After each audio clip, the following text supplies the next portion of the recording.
Hi friends, আবার একটা mini blog নিয়ে চলে এসেছি। তো সেদিন ছিল আমার ভাইজির জন্মদিন। তো সকাল সকাল দেখো পুজো হয়ে গেছে, আর বাড়িতে হয়েছিল ফ্রাইড রাইস।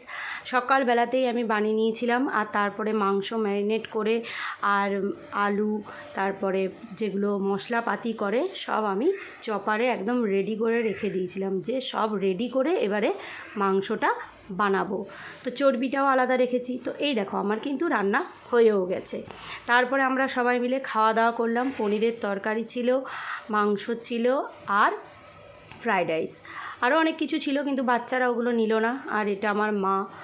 খাওয়া দাওয়া শেষ করে আইসক্রিম খেলাম। আইসক্রিমের একটা বার নিয়ে আসা হয়েছিল, তো আইসক্রিম সবাই মিলে খেলাম। আর বিকেল দিকে একটু ছোট্ট করে ডেকোরেশন করেছিলাম, সেইখানে আমরা সবাই মিলে কিন্তু করেছিলাম। আর এই যে গিফটগুলো আমার ভাইজি, ছোট ভাইজি আর বাবু মিলে গিফটগুলো তৈরি করেছিল। আর এইটা হচ্ছে কেক। তো এই দেখো, এবারে হচ্ছে কেক কাটিংয়ের পালা। তো সবাই মিলে কেক কাটলো, আর ছোট্ট ছোট্ট যে গিফটগুলো, সেই গিফটগুলোও কিন্তু খোলা হলো।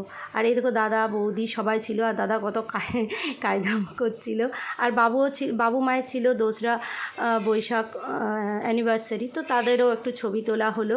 আর এই দেখো ছোট্ট ছোট্ট কত গিফট দিয়েছে। আর এই একটা জামা, এগুলো হচ্ছে আমাদের ছোট ভাইজি দিয়েছে। তারপর বিকেল দিকে আমরা পিৎজা অর্ডার দিয়েছিলাম, সব থেকে বড় পিৎজাটা অর্ডার দিয়েছিলাম, সবাই মিলে ভাগ করে খেলাম।